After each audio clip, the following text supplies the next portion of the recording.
ምግብን ብትሆን ህይወታችንን ለማስቀጠል ሆዳችንን ባዶ እንዳይሆን እንጂ በቂ አይደለም። በአጠቃላይ ተስፋ የቆረጥን ወደ አልጋችን ስንሄድ ጥጋብን ሳይሆን ረሃብን በሆዳችን ተሸክመን ነው የምንጓዘው ብላለች። በቂ ስፍራም ባለመኖሩ ኢኮኖሚያው እንዲሁ እየተዳከመ በመምጣቱ ራስን የመቻል ህልማችን ህልም ሆኖ በህይወታችን ለመኖር ብቻም ተገደናል በማለትም ወይንሸትም የገጠማትን ኢኮኖሚያዊና ማህበራዊ ፈተናም ለጋዜጣው ገልጻለች። ለተረጆች የበኩሉን እርዳታ የሚያደርገው የመድኃኔዓለም መለስተኛም ክሊኒክ አስተዳዳሪ የሆኑትም ሲስተርም ድንቅነሽም ጌታቸው የተረጆችም ቁጥርና የእርዳታም አቅርቦትም ተመጣጣኝ ባለመሆኑም ፈጣሪ ሆይ እባክም የለጋሾችን ልቦና አራራልን፣ እጆቻቸውንም እንዲዘረጉልን አድርግልን ብለው ከሚጸልዩ ወገኖች መካከል አንዷም ናቸው። በተመጣጣኝ ምግብ ችግር ወደ ክሊኒካቸው የሚጎርፉ እናቶችና ህፃናት ቁጥር ከጊዜ ወደ ጊዜ በመጨመሩም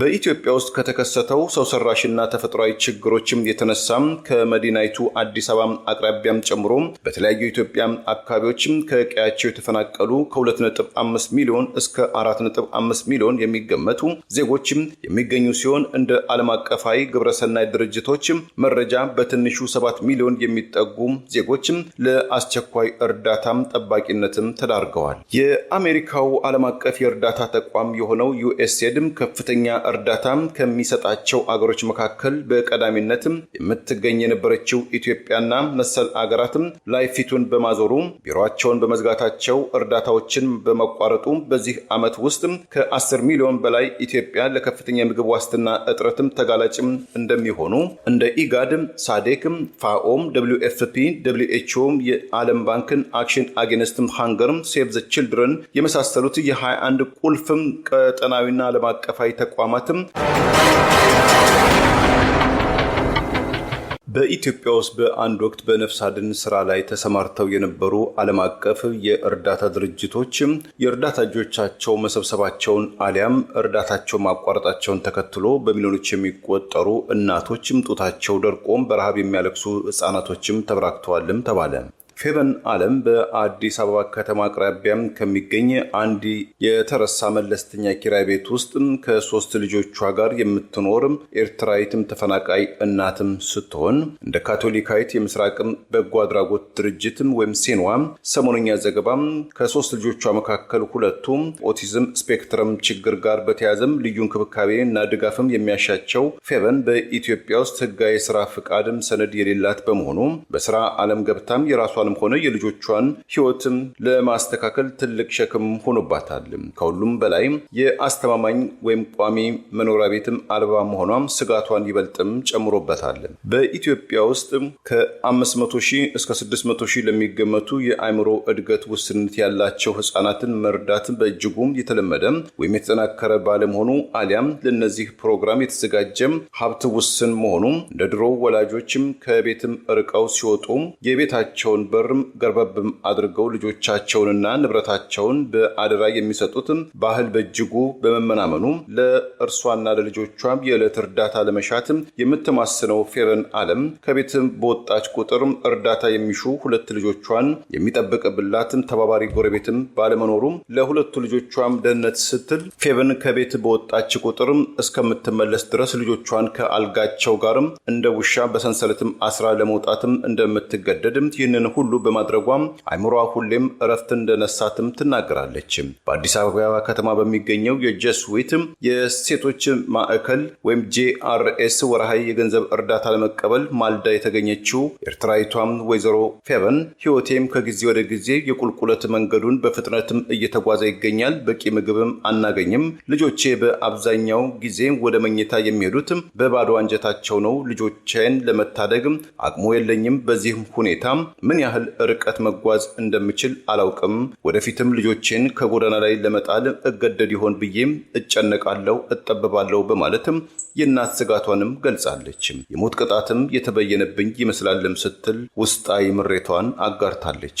በአንድ ወቅት ትምህርቷን ቀጥላ በጤናው ዘርፍ በመሰማራትም ነርስ የመሆን ህልም የነበራት የ32 ዓመቷ ፌቨን የተጋፈጠችም የሚገኘውን የኑሮ ውጣ ውረድ የቤተሰብ ችግር ህልሟን ከማሳካትም ጉዞ እንደቀለበሰ እንደደረሰባት በምሬትም ተናግራለች። ፌቨንና ልጆቿ በአንድ ወቅት በቋሚነት ለዓለማዊ ፍጆታም ይረዳቸው የነበረው የአሜሪካው ዓለም አቀፍም ተራድኦ ድርጅት በእንግሊዝኛው ምህጻረ ቃል USAID በፕሬዚዳንት ዶናልድ ትራምፕ ቀጭን ትዕዛዝም የዛሬ ዓመት ጀምሮ በአስቸኳይ እንዲቋረጥ በመደረጉም ከኤርትራም ከሁለትም ሱዳኖችም ተሰደው በኢትዮጵያም የተጠለሉ በሚሊዮኖችም የሚቆጠሩ ወገኖችም ከተቋሙም ቀድሞ የሚያገኙትን የምግብ የስነ ልቦና እርዳታ በተለይ የጥቃት ሰለባ የሆኑ ህፃናትን አነስተኛ የትምህርትም ተደራሽነት እርዳታ የሚያገኙበትም ፕሮግራም መቋረጡ በእጅጉ መቀነሱም በሐዘኔታም ተነግሯል።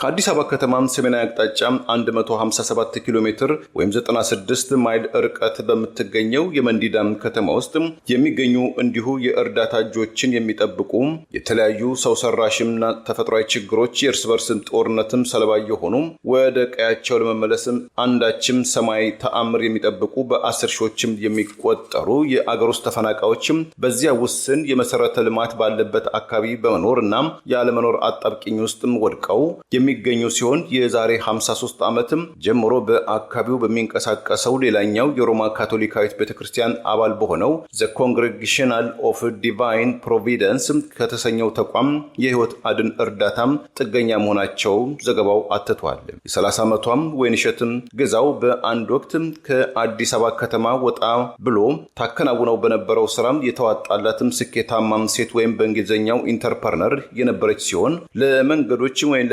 ፓርኮችና ሰማይ ጠቀስም ፎቆችም ግንባታም ሲባል ህገወጥ የተባለው መኖሪያ ቤቷም ለቡልዶዘርና ለአፍራሽ ግብረ ኃይል ሲሳይ በመሆኑ የትዳር ጓደኛዋም ጦላት በመጥፋቱ የ6 ወርም ነፍሰ ጡር የሆነችው ወይንሸትም የምትሄድበትም ስፍራም የሚረዳትም ወገን በማጣቷ ባለፈው ግንቦት ወደ አያቶቿ መንደር ወደ መንዲዳም ለመሰደድም ተገዳለች። በቂ የመጠጥ ውሃና መብራትም የሌለበትም አንድ ክፍል በጊዜያዊነትም ማረፊያም የተሰጣትም የሁለት እናትም ወንዶች እናትም የሆነችው ነፍሰ ጡሯም ወይንሸትም እነዚህ በረሃብ አፋፍ ላይ ነን፣ የእኔ ታሪክም ከሌሎችም ጎረቤቶችም የተለየ አይደለም፣ ከቤተ ክርስቲያን የምናገኛትም ምግብን ብትሆን ህይወታችንን ለማስቀጠል ሆዳችንን ባዶ እንዳይሆን እንጂ በቂ አይደለም፣ በአጠቃላይ ተስፋ የቆረጥን ወደ አልጋችን ስንሄድም ጥጋብን ሳይሆን ረሃብን በሆዳችን ተሸክመን ነው የምንጓዘው ብላለች። በቂ ስፍራም ባለመኖሩ ኢኮኖሚያው እንዲሁ እየተዳከመ በመምጣቱ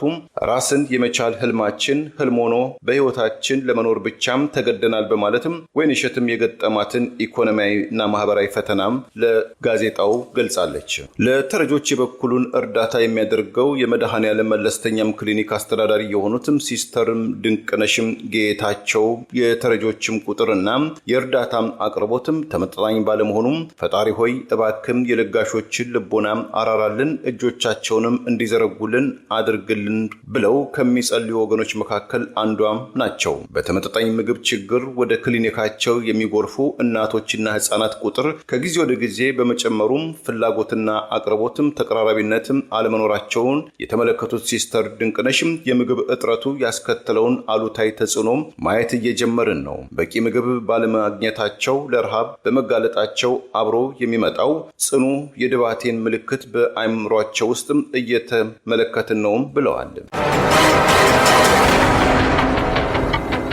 በዕለታዊ እንቅስቃሴያቸው የእናቶችና የህፃናቶችን ጤንነት መንከባከብ ላይ ያተኮሩትም ሲስተር ድንቅነሽም በርካታም ህፃናትም ጤናማ ህይወትም ለመምራት የሚያስችላቸውን ተመጣጣኝ ምግብ ባለማግኘታቸው በማህበረሰባችን ዘንድም ከፍተኛ የረሃብ ድምፅም ይሰማል። አሁን ላይ ሩጫችን በእጃችን ያለውን የአገልግሎትና የምግብ አቅርቦትም አንጠፍጥፈን ከማለቁ በፊትም ምን ብናደርግላቸው ይሻላል ከሚለው ከጊዜ ጋር የተያዘም የማራቶን ሩጫ ላይ ነን። ለወገኖቻችን ማድረግ የሚገባንን በቂ ሁኔታም ባለማድረጋችን ልባችን ክፉኛም እየተሰበረ ይገኛል ማለት ነባራዊ ሁኔታውን የጤና ባለሙያ ድንቅነሽም አብራርተዋል። ገና ከውልደት ጀምሮም ከፊል አይነ ስውር በአሁኑ ወቅትም ከኤችአይቪ ጋር የሚኖሩት የአንዲትም ሴት እናት የሆኑትም የ43 ዓመቷም ወይዘሮ ፈለቁ አጎናፍር በአካባቢያቸው ያሉ ወገኖችንና የክሊኒኩን ጣልቃ ገብነትም ከሚሹም ተረጆች መካከል አንዷም ሲሆኑ ልጃቸውን በክሊኒኩ በቀን አንዴ ምግብ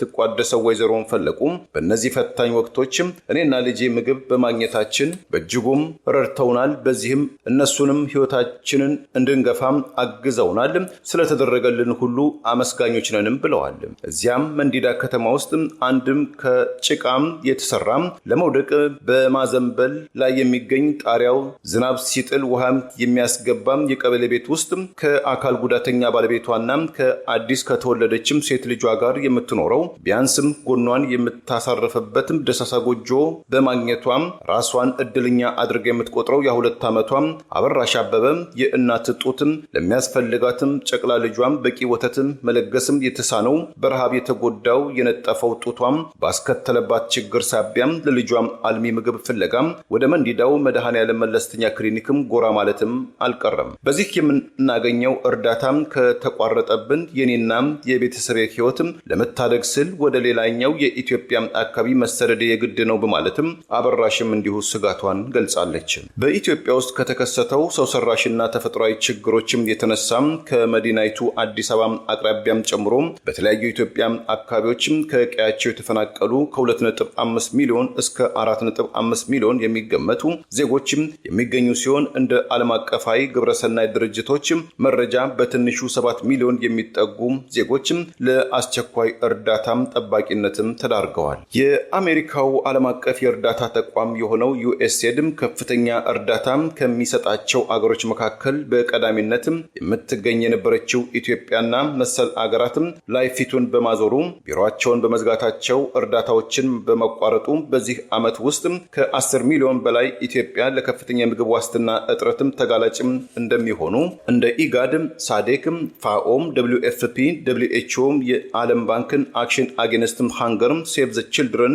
የመሳሰሉት የ21 ቁልፍም ቀጠናዊና ዓለም አቀፋዊ ተቋማትም ስብስብ የሆነው ዘ ኢንተግሬትድ ፉድ ሴኩሪቲ ፌዝም ክላሲፊኬሽን ወይም በእንግሊዝኛው ምህጻረ ቃል IPC ጥምረትም በቅርቡ ስጋቱን ገልጿል። በአንድ ወቅትም የኢትዮጵያን የተረጅነት ስም አጉልተው የሚጠሩ ዓለም አቀፍ ግብረሰናይ ድርጅቶችም በአሁኑ ከለጋሾችም የሚያገኙት ገንዘብ መቀዛቀዙ በተጨማሪም ከፍተኛ የዜና ሽፋንና የፖለቲካም ትኩሳት ያለባቸው እንደ ዩክሬን፣ ጋዛ የመሳሰሉት አገራትና አካባቢዎችም ትኩረታቸውን በማዘንበላቸው በአንዳንድ የኢትዮጵያ አካባቢዎች በሚታየው ግጭትም፣ ጦርነትም፣ የሰዎች መታገትም፣ ስርቆትም መበራከትም ሳቢያም እንደ ዓለም አቀፍ የምግብ ፕሮግራም በእንግሊዝኛው ምህጻረ ቃል WFP የመሳሰሉ ዓለም አቀፍ ለጋሽ ድርጅቶችም እርዳታ ለሚሹ ወገኖችም የሰራተኞቻቸው ተደራሽነት በእጅጉ መወሰኑንና አስቸጋሪ መሆኑን ገልጸዋል።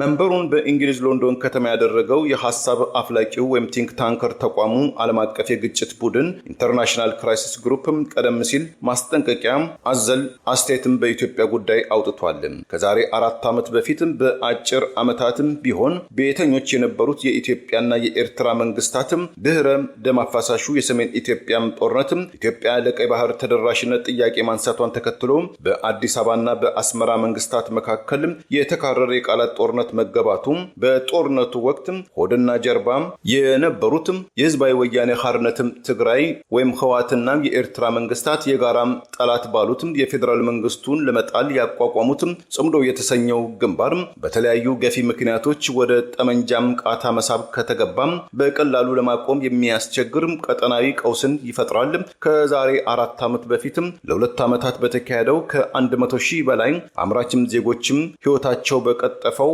ሚሊዮኖችን ያፈናቀለው ቀውስም ተዋናዮቹም አሰላለፋቸውና ማሊያቸውን ቀይረው ሰብአዊና ኢኮኖሚያዊ ጉዳቱ ግን ኪሳራው አንድ በሆነ መልኩ ሊከሰት ይችላል በማለትም የክራይሲስ ግሩፕም አስጠንቅቋል። የዓለም ጤና ድርጅትን ጨምሮ 5 ዓለም አቀፍ ድርጅቶች በቅርቡ ባወጡትም ባለ 251 ገጽ የትግራይ ክልልን ሳይጨምር ኢትዮጵያም ተኮር ጥናትም ካለፈው የፈረንጆቹ 2023 እስከ 2025 ባሉት 2 ዓመታት ውስጥ በኢትዮጵያ ውስጥ 79.4 ሚሊዮን ወይም ከአጠቃላይ የኢትዮጵያ ህዝብ 60.1 ከመቶ ለመካከለኛ አሊያም ለከፍተኛ የምግብ ዋስትና ችግርም ተጋልጠዋልም ብሏል። ይህም አሃዝ ከዛሬ 10 ዓመት ከነበረው የምግብ ዋስትና ችግር ጋር ሲነጻጸር በ27 ሚሊዮን ወይም በ3.9 ከመቶ ማሻቀቡን ሪፖርቱ አትቷል። እንደ ጥናቱም ኢትዮጵያን ጤናማ ምግቦችን በተመጣጣኝ ዋጋ እንዲያገኙ ከተፈለገ ከግብርና ምርታማ ምርታማነቱ በተጨማሪ የትራንስፖርት መሰረተ ልማቱ፣ የምግብ ገበያዎች እና ተመጣጣኝ ምግብ ቀያሽ ፖሊሲዎችን መንደፍ አስፈላጊና ወሳኝ መሆኑን በምክረ ሐሳቡ ላይ አቅርቧል። ከጦርነትም ያላገገመው የትግራይ ክልልና የጦርነትና የግጭት ቀጠና የሆነው የአማራ ክልል ውስጥም ዛሬም ከ15 ሚሊዮን በላይ ዜጎችም አስቸኳይ የምግብ እርዳታ ያስፈልጋቸዋልም ተብሏል። ለብር ራዲዮ ለተጠናቀረው ታምሩ ገዳነኝ ቸርን ሰንበት መልካሙን ሁሉ ያሰማን።